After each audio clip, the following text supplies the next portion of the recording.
One of the next theorems is the tangent radius theorem, and this is quite an easy one. So as always, we will start off with a circle.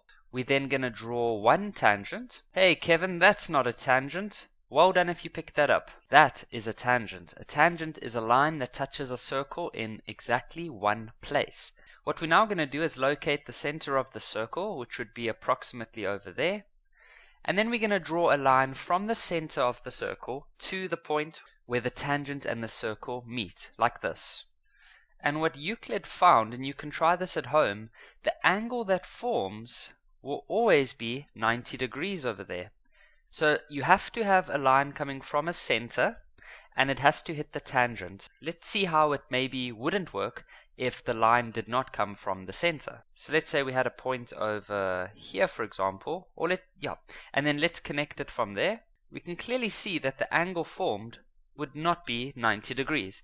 So it has to be a tangent, and it has to be a line coming from the center. Now that line that comes from the center, we call it a radius. So what we could say is that angle B, now remember we never want to just say angle B like that in a situation like this, because angle B could be this angle, or it could be the angle we are looking for.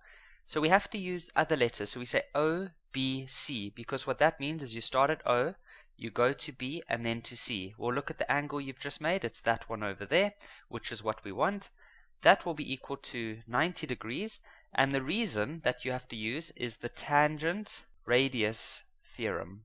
I know some teachers do this, and then they do that, but that's not too important. Just see what your teacher does, but it's got to do with a tangent and a radius. So here we have a tangent and we have a radius, and so when that happens, we know that the angle between those two has to be 90 degrees. So let's just call this C over here. So we can say that angle OAC is equal to 90 degrees, and that's because of the tan radius theorem, which stands for tangent radius theorem. And so we can say that angle BAC, which is this one over here by the question mark, that's going to be equal to 60 degrees, right? Because the one part over here is already 30 degrees, and so we can say therefore BAC would be 60 degrees. So let me just say BAC over there.